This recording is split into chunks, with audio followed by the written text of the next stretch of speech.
पूज्य अभिक्षण ज्ञान उपयोगी अरहम योग प्रणेता मुनि श्री 108 प्रणम्य सागर जी महाराज के दिव्य सानिध्य में श्री तत्वार्थ सूत्र के अनूठे स्वाध्याय के पावन समापन के पश्चात अब तैयार हो जाइए ज्ञान के एक और आलोक पुंज से आलोकित होने के लिए, जिसमें आपको मिलेगा अभिक्षण ज्ञान उपयोगी का विशुद्ध प्रकाश। जी हाँ, हम बात कर रहे हैं मुनि श्री 108 प्रणम्य सागर जी महाराज द्वारा रचित एक नवीन आध्यात्मिक रचना नई छेढ़ाला की, जिसे स्वयं वे अपनी सरल, सरस और अत्यंत गूढ़ वाणी में आपको स्वाध्याय कराएंगे, समझाएंगे और आत्मा से जोड़ेंगे। कमिंग सून, ज्ञान का नया सूर्योदय नई छेढ़ाला के साथ, सिर्फ जिनवाड़ी चैनल पर।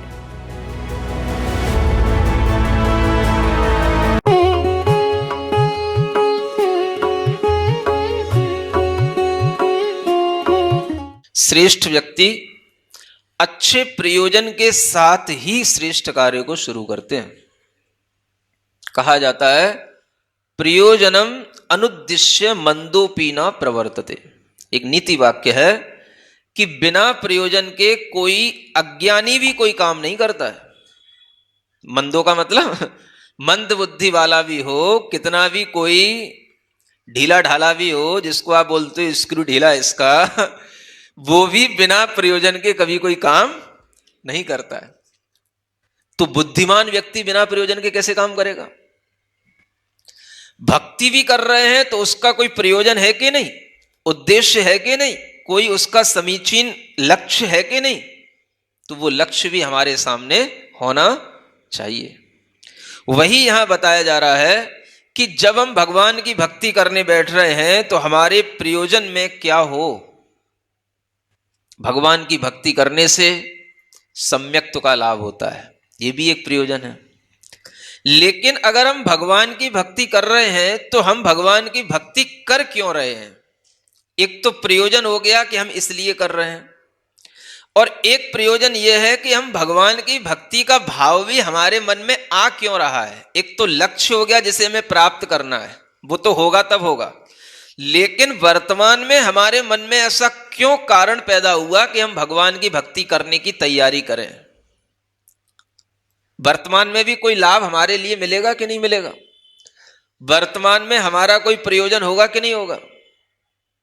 हम जो भगवान की भक्ति कर रहे हैं, कोई आपके ऊपर आरोप लगा दे, आप इसलिए भगवान की भक्ति कर रहे हो ना, घर में परेशानियां हैं इसलिए भगवान की भक्ति करने से परेशानियां दूर हो जा रही होंगी, इसलिए भगवान की भक्ति कर रहे हो। तो क्या बोलोगे तुम उससे? नहीं भाई, ऐसा कोई प्रयोजन हमारा नहीं है। हाँ, इसलिए भगवान की भक्ति चल रही है, घर में बेटा नहीं हो रहा है। फिर क्या बोलोगे? नहीं भाई, ऐसा कोई प्रयोजन हमारा नहीं, इसलिए भगवान की भक्ति चल रही है, दुकान पे घाटा चल रहा है। क्या बोलोगे? नहीं, ऐसा कोई प्रयोजन हमारा नहीं। कोई भी आपके लिए कुछ भी कह सकता है, तो आपके मन में पहले प्रयोजन, उद्देश्य बिल्कुल स्पष्ट होना चाहिए कि हम क्यों भगवान की भक्ति करने को तैयार हो रहे हैं। समझ आ रहा है? ये कारण तो आपके लिए हैं, और कुछ कारण ऐसे होते हैं जो स्तुति बनाने वाले के ऊपर आरोपित हो जाते हैं। समझ आ रहा है? स्तुति करने वाले के ऊपर भी लोग आरोपित कर देते हैं। तो उन कारणों को भी हटाने के लिए यहां पर यह कहा जा रहा है, ना हं कृते हमिति नात्र चमत कृतेपि। क्या कहा जा रहा है? भगवान की स्तुति करके हम कोई अपने अंदर अहंकार नहीं बढ़ा रहे हैं कि इतने बड़े तीर्थंकर की स्तुति करने से हमारा बहुत अहम बढ़ जाएगा, बहुत नाम बढ़ जाएगा। क्या समझ आ रहा है? अरे, उन तीर्थंकरों की जिसने स्तुति कर ली उसका नाम तो वैसे ही अमर हो गया। समझ आ रहा है? जिसने उन तीर्थंकरों की स्तुति कर ली वो तो वैसे ही सबसे बड़ा अहमियत को प्राप्त हो गया। उसको और अन्य व्यक्तियों से अहम मिले ऐसे छोटे मोटे प्रयोजन की उसको कोई आवश्यकता नहीं होती। इसलिए ये स्तुति अहंकार से नहीं हो रही है। समझ आ रहा है? फिर लोगों के सामने आ जाता है, जितनी भी स्तुतियां प्रसिद्ध हुई हैं सब में कुछ ना कुछ चमत्कार होता है। कुछ चमत्कार होने पर ही लोग नमस्कार करते हैं और चमत्कृत होने पर ही लोग स्तुति करके अपने आप को चमत्कृत करने की कोशिश करते हैं। सुन रहे हो? तो आपका दिमाग ठंडा करने के लिए यहां पर यह भी लिखा है कि कोई चमत्कृत करने के लिए भी ये स्तुति नहीं है। समझ आ रहा है? हमें इससे कोई चमत्कार करने नहीं है। कोई बाद में भविष्य में कुछ भी करने लग जाए तो भले ही बात है, और जो भी करेगा उसके अंदर कुछ भी चमत्कार हो सकता है, वो अलग बात है, लेकिन हमारा प्रयोजन कोई चमत्कार करने का नहीं है। समझ आ रहा है? भगवान की भक्ति करने वाला भगवान से चमत्कृत होकर के नमस्कार नहीं करता है, उनको नमस्कार करता है तो अपने आप चमत्कृत हो जाता है। समझ आ रहा है? आचार्य समंतभद्र महाराज ने अपने रोग को दूर करने के लिए जब एक मंदिर में भगवान चंद्र प्रभु की स्तुति की तो अपने आप उस स्तुति के माध्यम से वो पत्थर के बीच से चंद्र प्रभु भगवान प्रकट हो गए। नमस्कृत होने से चमत्कृत हो जाता है। समझ आ रहा है? लेकिन आप लोगों के दिमाग में चमत्कार पहले आता है। बताओ तो स्तुति का क्या चमत्कार है? अरे इसलिए यहां कहा जा रहा है कोई चमत्कार की जरूरत नहीं है। अगर आचार्य मानतुंग महाराज ने भगवान की स्तुति की तो अपने कर्मों के बंधन तोड़ने के लिए की थी, और उनके कर्मों के बंधन उससे टूटे, वही उनके कर्मों के बंधन टूटे तो सब कुछ उनके लिए जो कुछ भी बंधन थे सब अपने आप अलग हो गए। तो हमेशा ये ध्यान रखो कि भगवान की स्तुति हमारे अंतराय कर्म को तोड़ने के लिए, असाता के बंधनों को तोड़ने के लिए होती है। जो कोई भी आपके सामने भगवान की स्तुति आएगी, आप करोगे, आपके बंधन टूटेंगे, नियम से टूटेंगे। समझ आ रहा है? अपने आप आपके अंतराय कर्म दूर होंगे, और जिन जिन कारणों से आपको लगता है ये व्यवधान पैदा हो रहा है हमारी उन्नति में, वो सब व्यवधान आपके टूटेंगे। आप भगवान की भक्ति करते रहो। ये एक रूपक है। ताले तोड़ने का मतलब कर्म बंद तोड़ने का एक ये रूपक था, और इसको लोगों ने ऐसा बना दिया कि फोटो ही देख लो उन मानतुंग आचार्य की जंजीरों में पड़ी हुई। समझ आ रहा है? तो ये कहलाता है लोगों के तमाशे, है ना? इसलिए यहां कहा गया कि हमें भगवान की स्तुति के लिए कोई चमत्कारों की कोई जरूरत नहीं है। ना हम चमत्कृत होकर के भगवान की स्तुति कर रहे हैं, ना हम अहंकृत होकर के भगवान की स्तुति कर रहे हैं, न बहुत बुद्धि प्रकर्ष वशतो, है ना? कई बार क्या हो जाता है, बुद्धि में ज्यादा खुजलाहट होती है, बुद्धि बहुत बढ़ जाती है। समझ आ रहा है? इसलिए बहुत बुद्धि प्रकर्षता को प्राप्त हो रही है, इसलिए भगवान की स्तुति करने की इच्छा हो गई। नहीं, बुद्धि से भगवान की स्तुति नहीं हो रही है, ये भी कोई कारण नहीं है। नच दीन तो हम, और हम कोई दीनहीन हो रहे हो कि हे भगवान आपके बिना हमारा कुछ चलेगा नहीं, आपके बिना हमारा कुछ कल्याण होगा नहीं, ऐसे भी दीनहीन नहीं है हम। समझ आ रहा है? भगवान की भक्ति करने वाला सम्यक दृष्टि पुरुष बहुत ही समभाव में रहने वाला होता है, और वह भगवान के प्रति ना अहंकार से भाव में लाता है और ना ही उनके प्रति दीन भाव लाता है। ना अपने अंदर कोई दीनता धारण करके भगवान की स्तुति करता है, ना कोई सिर चढ़ा करके अहंकृत होकर के भगवान की स्तुति करता है, न केवल बुद्धि के कारण से भगवान की स्तुति करता है। भगवान की स्तुति करने का सम्यक प्रयोजन आगे की लाइन में लिखा हुआ है। क्या लिखा है? श्री वीर देव गुण पर्यय चेतनायाम संलीन मानस वसः स्तुति मातनोमि। वीर भगवान आप तीर्थंकर हुए,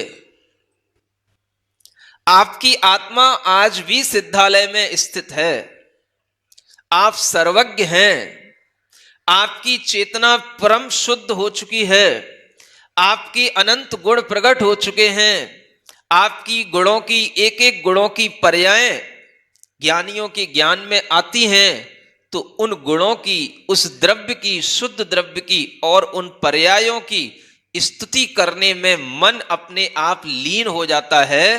क्योंकि जो भगवान को द्रव्य गुण और पर्यायों से जानता है उसी के मोह का क्षय होता है, ऐसा आचार्य कुंदकुंद देव ने प्रवचन सार ग्रंथ में लिखा हुआ है। तो उन भगवान को ऐसे द्रव्य गुण और पर्यायों से जानने में जिसका मन लगा है, तो वो भगवान की स्तुति किए बिना रह कैसे सकता है? उसके मन में स्तुति के भाव तो आ ही जाएंगे। मतलब स्तुति का प्रयोजन क्या हुआ कि हमें भगवान का जो आज भी शुद्ध आत्मा है, आज भी उनके जो शुद्ध गुण हैं, आज भी उनके जो शुद्ध पर्याय प्रकट हैं, उन द्रव्य गुण पर्याय में अपना मन लगाने के लिए हम भगवान की स्तुति कर रहे हैं। माने हम अपनी आत्मा को शुद्ध बनाने के लिए भगवान जिनेंद्र देव की शुद्ध आत्मा का आलम्बन स्तुति के माध्यम से ले रहे हैं। समझ आ रहा है? ये स्तुति का प्रयोजन है। क्या करना है? दुकान चलाना है? वो सब तो अपने आप चल जाएगी। बड़े काम का लक्ष्य बनाओ, बड़े काम करो, अपने भावों को विशुद्ध करो, बाकी सब काम तो अपने आप होता रहेगा। बस इतनी प्रार्थना करते रहो, भगवान आपकी भक्ति करने में कोई भी अड़चन ना आए। देखो 100 बातों की एक बात, क्या समझ आ रहा है? आपकी भक्ति करने में कभी कोई अड़चन ना आए, बस इतनी भगवान से प्रार्थना करो। तो देखो आपका भाव भी सम्यक बना रहेगा और अड़चनें भी दूर होती रहेंगी। आप काम भगवान का है। समझ आ रहा है? बस हमें भक्ति करने का मन है, हम समय निकाल रहे हैं, लेकिन घर में ये काम आ गया, वो काम आ गया, ये बच्चे के लिए ये करना, दुकान के लिए ये करना, ग्राहक के लिए ये करना है। भगवान भक्ति करने में कोई भी अड़चन ना, कम से कम। समझ आ रहा है? जिस समय यहां भक्ति होती है 8:30 बजे से 9:30 बजे तक तो कोई अड़चन ना है, इतना तो भगवान से प्रार्थना कर लो। है? आपके लिए सब अंतराय कर्म तो अपने आप, जो अड़चने आ रही भी होंगी वो सब अपने आप दूर। बस आप अपना मन बनाओ, इतनी सी भावना करो, अपने आप सब होएगा। आप डायरेक्ट ये कहोगे भगवान हमारी ये अड़चने दूर हो जाएं इसलिए हम भक्ति कर रहे हैं, ये उल्टा खेल हो गया। देखो बात वही है, समझदारी की बात है। अब आप समझदार नहीं बनना चाहो तो मैं क्या बताऊं? एक कह रहा है कि भगवान आपकी भक्ति इसलिए कर रहा हूं, भक्ति कर रहा हूं और भक्ति में कोई अड़चन नहीं आनी चाहिए, बस आप इतनी कृपा करना है। और एक कह रहा है कि भगवान मैं आपकी भक्ति इसलिए कर रहा हूं ताकि मेरी अड़चनें दूर हो जाएं। देखो बात वही है, लेकिन प्रयोजन कितना अलग हो गया। भक्ति करने का प्रयोजन क्या हो गया? अड़चनें दूर करना। और वो क्या कह रहा है? मुझे आपकी भक्ति करना, उसमें कोई अड़चन बीच में बाधक ना है, तो वो तो अड़चन वैसी ही नहीं आएगी। तो भाव कौन सा निर्मल कहलाया? भक्ति का भाव कौन सा कहलाया? भक्ति में अड़चन ना आए, ये हुआ ज्ञानी का भाव। समझ आ रहा है? और भक्ति से अड़चन दूर हो जाए, आप ही कह लो। अज्ञानी नहीं तो कम से कम मोही का भाव तो कह ही सकते हैं। तो आप विचार करो, अपने आप हमारे ज्ञान में जब सम्यकपना पैदा होता है तो इस तरीके के भाव आते हैं। इसलिए भगवान जिनेंद्र देव के क्या, आप देव भगवान के गुण और पर्यायों में बस लीन होने का भाव करो, सब अपने आप होता रहेगा, है ना? उसी को देखो हिंदी में ही लिखा है, हिंदी नहीं पढ़ी अभी।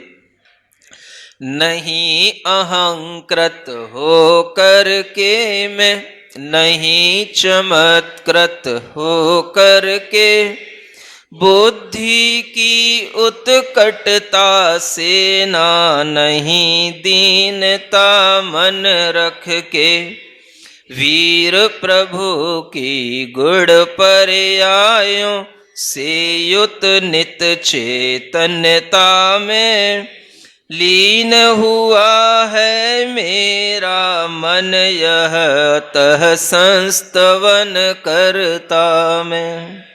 यह भगवान की स्तुति करने से पहले अपना मानस उज्जवल बनाया गया, अपने मन का प्रयोजन स्पष्ट किया गया कि भगवान की भक्ति करने का यह प्रयोजन है। आगे छंद में देखते हैं। उच्च ही कुल प्रभवता सुख साधनानि, उच्च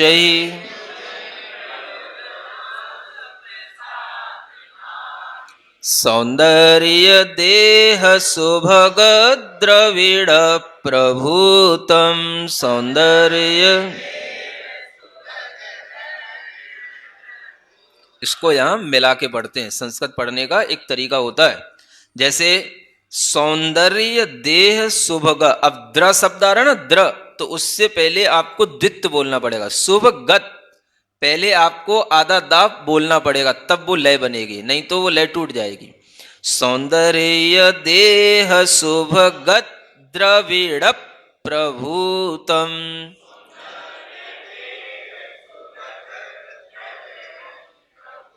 हाँ, द्रविण के बाद में भी प्र बोलने के लिए इसी तरीके से करना। द्रविड़ प्रभूतम। आगे, मन्येन मोक्ष पथ पुण्य फलम प्रशस्तम।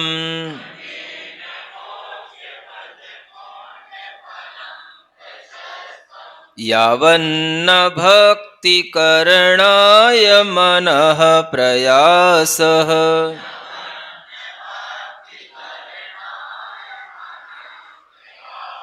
हाँ, पढ़े। उच्चैकुल प्रभवता सुख साधनानि। सौंदर्य देह सुभग द्रविड़ प्रभूतम। मन्येन मोक्ष पद यावन्न भक्ति करणाय मनः। इसी का हिंदी में पद्यानुवाद भी पढ़ते हैं। उच्च कुलों में पैदा होना, सुख साधन सब पालेना। सुंदर देह भाग्य भी, उत्तम धन वैभव भी। मोक्ष मार्ग के लायक ये सब, पुण्य फलों को ना मानू। भक्ति करन का मन यदि होता, पुण्य फल रहा मैं जानू। देखो, ये भक्ति करने से पहले अपने मन को बिल्कुल नियंत्रित करके और मन को निर्मल बनाने के ये स्तोत्र हैं, है ना। सब जीवों के लिए पुण्य के उदय से ही क्या मिलता है? उच्च ही कुल प्रभवता। उच्च कुल में प्रभवता माने जन्म होना है। ये किससे मिला हमें? पुण्य के उदय से। सुख साधनानी, सुख के साधन मिले किसके कारण से? पुण्य के उदय से। सौंदर्य देह सुभगत द्रविड़ प्रभूतम। प्रभूत माने होता है अधिक मात्रा में। हमें सौंदर्य मिला, देह का मिला। सब सुंदर हैं? बोलो तो। नहीं मानते अपने आप को सुंदर? अरे, एक दूसरे को देखते रहते हो ना, इसलिए। अरे, सब सुंदर हैं, समझ आ रहा है? जिनका भी इस कम से कम जैन कुल में जन्म हुआ है, वो सब सुंदर ही होते हैं। है? ये मत देखा करो कि हमारा रंग सांवला है कि गोरा है कि काला है, ये कुछ नहीं होता है। सुंदरता सब रंगों के साथ होती है। समझ आ रहा है? सौंदर्य देह सुभग, सुभग माने सौभाग्य मिला। जितने भी लोग इस भगवान के स्तोत्र को सुन रहे हैं, सब सौभाग्यशाली हैं, क्योंकि भगवान का नाम सुनना बिना सौभाग्य के संभव नहीं है। आप अगर भगवान की स्तुति कर रहे हैं, भगवान के बारे में कोई भी कथानक सुन रहे हैं, तो ये आपका परम सौभाग्य है। आप भले ही अपने आप को रोते रहो, हमारा बड़ा भाग्य खराब चल रहा है, हम दुर्भागी हैं, समझ आ रहा है? लेकिन सबसे बड़ा सौभाग्य क्या है? कि आपके लिए ये भगवान का नाम कान में पड़ रहा है, आप भगवान को अपनी आंखों से देख पा रहे हैं। तरह तरह के सौभाग्य आपको मिले हैं। क्या समझ आ रहा है? ये सौभाग्य भी मिला आपको कि कम से कम आपके लिए इतनी बुद्धि है कि आप अपने बुद्धि से भगवान के बारे में सुन सकते हो, सोच सकते हो, समझ सकते हो। इतना मन मिला, पंचेंद्रियपना मिला, बुद्धि मिली, ये सौभाग्य समझना। द्रविड़ प्रभूतम। और द्रविड़ बोलते हैं धन को। धन भी आपको खूब मिला है। क्या समझ आ रहा है? खूब है कि नहीं है? मैं पहले भी कह चुका हूं, अपनी उम्र तौल लेना, नाप लेना, समझ आ रहा है, और अपने दिन भर का खर्चा खूब अपने लिए उसका खर्चा नाप लेना, दिन भर का हमारा कितना खर्चा और हमारी उम्र कितनी है, समझ आ रहा है, और उस उम्र से उस खर्चे को 4 गुना मल्टीप्लाई कर लेना। जो खर्चा आपका एक दिन का आ रहा है अपने जन्म के इस जीवन के लिए, उससे 4 गुना खर्चा आगे के जितने भी आपके दिन बचे हैं, साल के जितने भी बचे हैं, 20, 25, 30, उन सबके दिनों से मल्टीप्लाई कर लेना और खर्चे को मल्टीप्लाई कर देना। समझ आ रहा है? फिर भी देख लेना कि उससे भी ज्यादा धन आपकी तिजोरी में है कि नहीं, आपके बैलेंस में है कि नहीं है? देख लेना सब लोग। समझ आ रहा है? और जितना ज्यादा हो जाए वो सब हमारे पास ला करके दे देना। क्या करोगे तुम? आप भी क्या करोगे? अपन उसको कहीं अच्छे काम में लगवा देंगे। समझ आ रहा है? तो ये आपको इसलिए जानकारी दी जा रही ताकि आपको समझ में आए कि हमारे पास में खूब है। खूब, खूब का मतलब क्या होता है? जितनी हमारी उम्र है तब तक हमारे लिए खाने पीने पहनने ओढ़ने के लिए खूब है। समझ आ रहा है? और इतना खूब होने के बावजूद भी वह पुण्य हमारे उपयोग में कब आएगा? या क्या लिखते हैं? मन्येन मोक्ष पथ पुण्य फलम प्रशस्तम। एक मोक्ष पथ के लिए पुण्य चाहिए पड़ता है जो प्रशस्त पुण्य होता है। समझ आ रहा है? ये सब जो है आपके पास में तब तक प्रशस्त पुण्य के रूप में नहीं आएगा जब तक कि यावन्न भक्ति करणाय मनः प्रयास है। यावत माने जब तक कि भक्ति करणाय माने भक्ति करने के लिए मन में प्रयास, मन में एफर्ट उत्पन्न न हो, तब तक आपके लिए ये सारा का सारा पुण्य जो है वो प्रशस्त पुण्य नहीं कहलाएगा। सब कुछ मिला आपको, पैसा मिला, शरीर मिला, बुद्धि मिली, परिवार मिला, समाज मिली, मंदिर मिले, समझ आ रहा है, गुरु मिले, लेकिन ये सब चीजें आपके लिए कब पुण्य रूप में आएंगी? अब मान लो आपके पास सौंदर्य है, आप उस सौंदर्य का क्या करोगे? किस किस को दिखाओगे बताओ? और किसको फुर्सत है तुम्हारा सौंदर्य देखने बैठे? नहीं समझ आ रहा। आपके पास बहुत धन है, क्या करोगे उसका? किस किस को बताओगे? बताने से और रेट पड़ जाएगी। इन सब पुण्यों का क्या उपयोग है? और ये सब पुण्यों के माध्यम से यदि आपके मन में अप्रशस्त भाव आ रहे हैं, हम अपने सौंदर्य को दूसरों को दिखाएं, हम अपने धन का जलवा दूसरों को दिखाएं, तो आप क्या करोगे? उसका उपयोग गलत रूप में करोगे, पाप में उपयोग करोगे, तभी दूसरे लोग देखेंगे।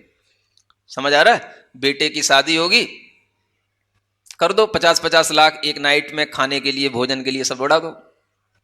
समझ आ रहा है? ये आपके धन का उपयोग होगा। क्या करोगे इसके अलावा? 50 लाख की कोई साड़ी तो आती नहीं है? अब 50 लाख हमें गंवाना है एक रात में, तो भैया ऐसे ही करना पड़ेगा। इसके अलावा और क्या तरीका है? तो आपका कोई भी पुण्य प्रशस्त भी अगर होगा तो कैसे होगा? आप उस पुण्य का उपयोग अगर डाइवर्ट करोगे, अपने आप को भक्ति के भावों से, भगवान की भक्ति में अपनी चीजें लगाओगे, तो आपके पुण्य का सदुपयोग होगा। आपका सौंदर्य भी सदुपयोग को प्राप्त होगा कि देखो इतना सुंदर होकर के भी भगवान की भक्ति कर रहा है। क्या समझ आ रहा है?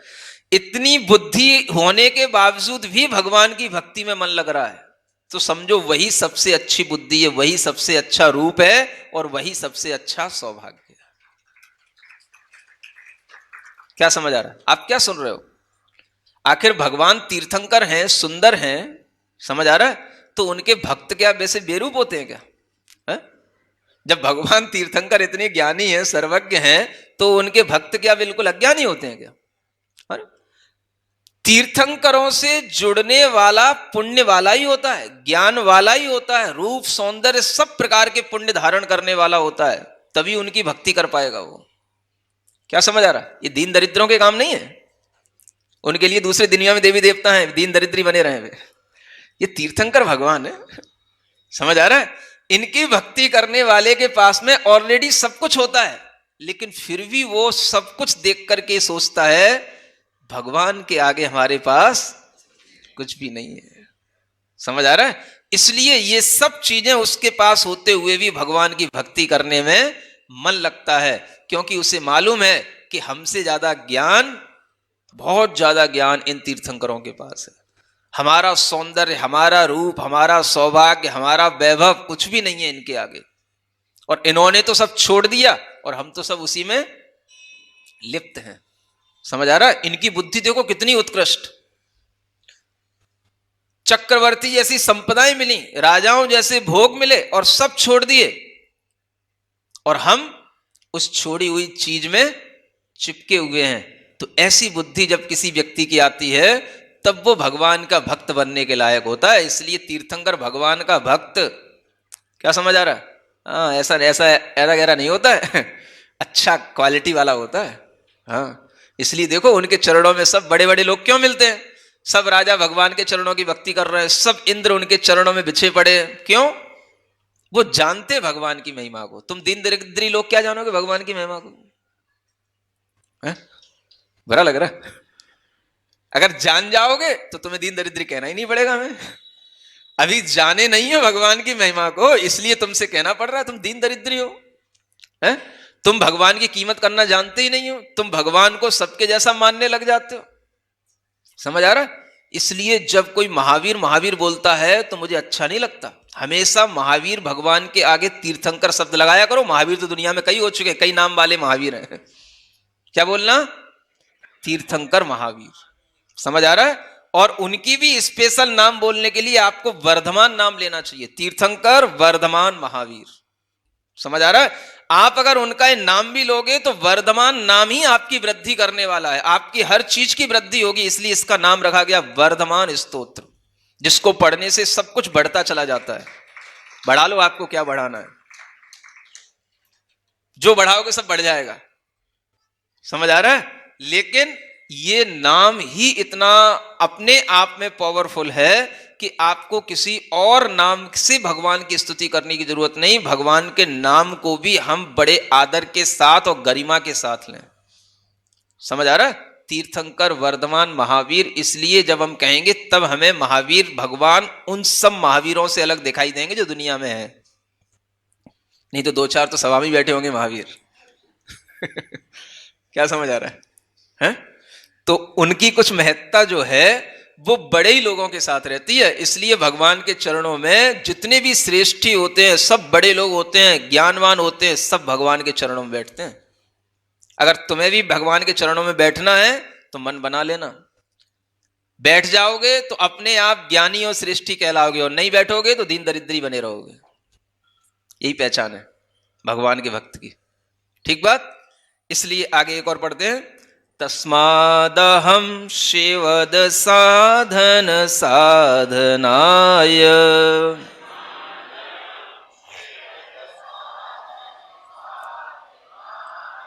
भक्तेरवश्य करणाय समुद्यतोऽस्मि।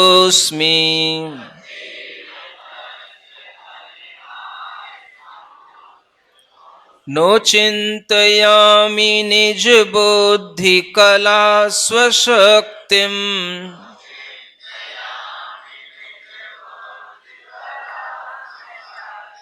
तुक्नेस्त्रपो भवति मातरिवा समक्षे।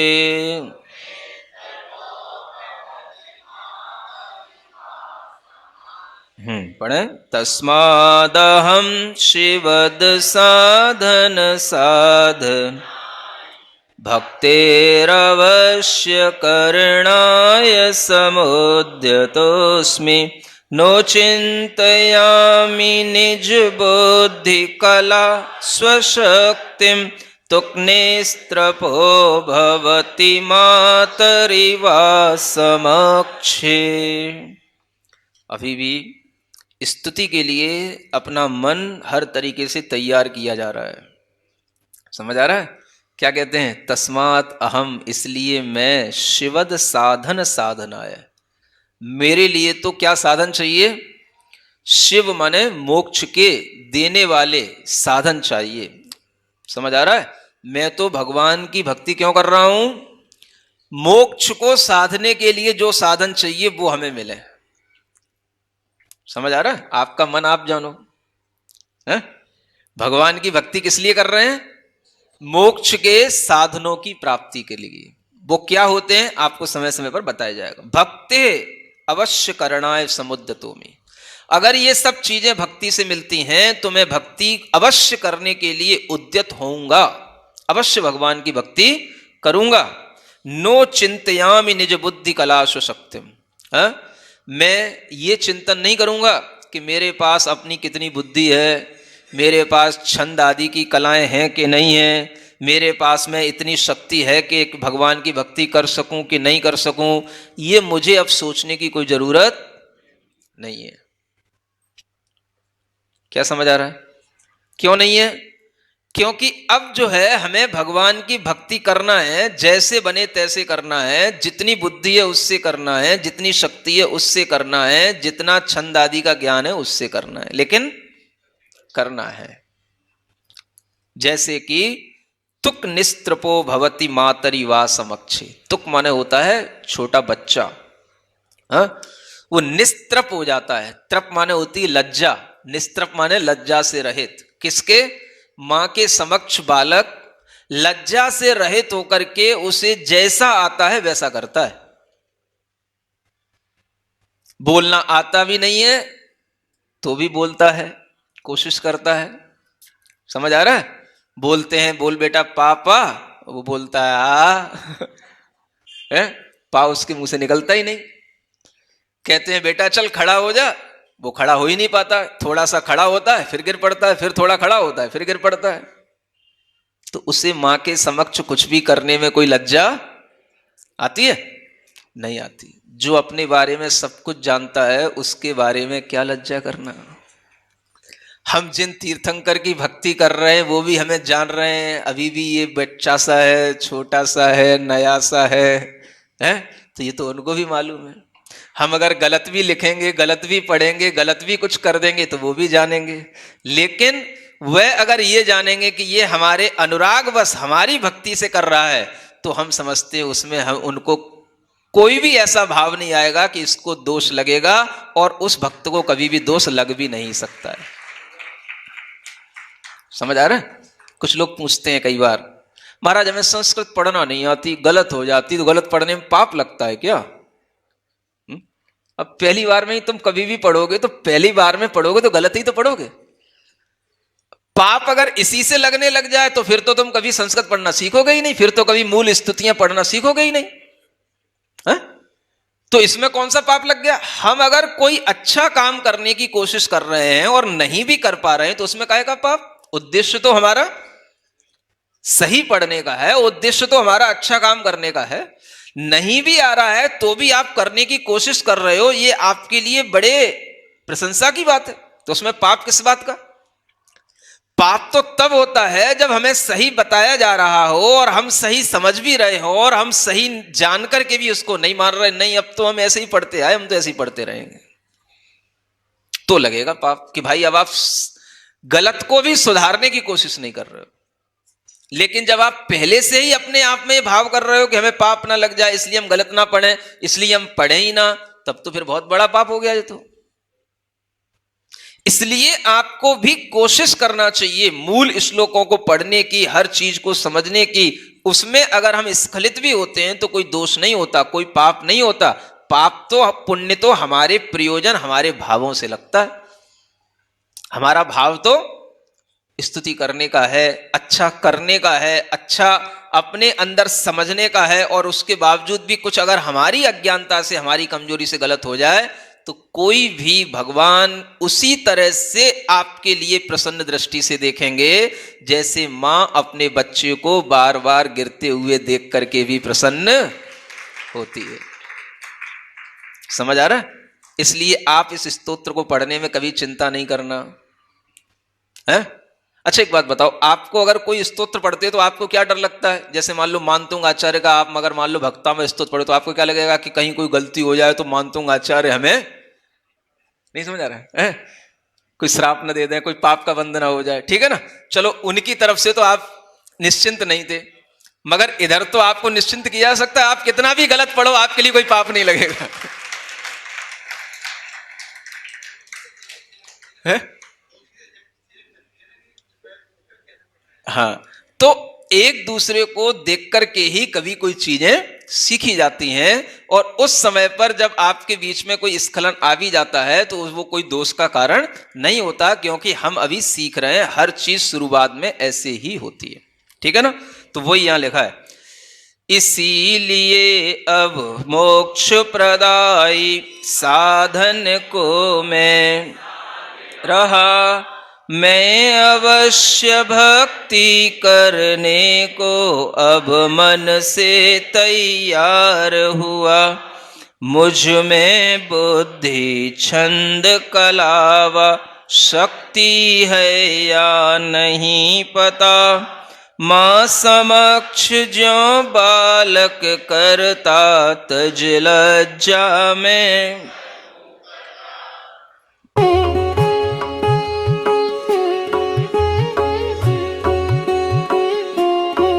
परम पूज्य अभिक्षण ज्ञान उपयोगी अरहम योग प्रणेता मुनि श्री 108 प्रणम्य सागर जी महाराज के दिव्य सानिध्य में श्री तत्वार्थ सूत्र के अनूठे स्वाध्याय के पावन समापन के पश्चात अब तैयार हो जाइए ज्ञान के एक और आलोक पुंज से आलोकित होने के लिए, जिसमें आपको मिलेगा अभिक्षण ज्ञान उपयोगी का विशुद्ध प्रकाश।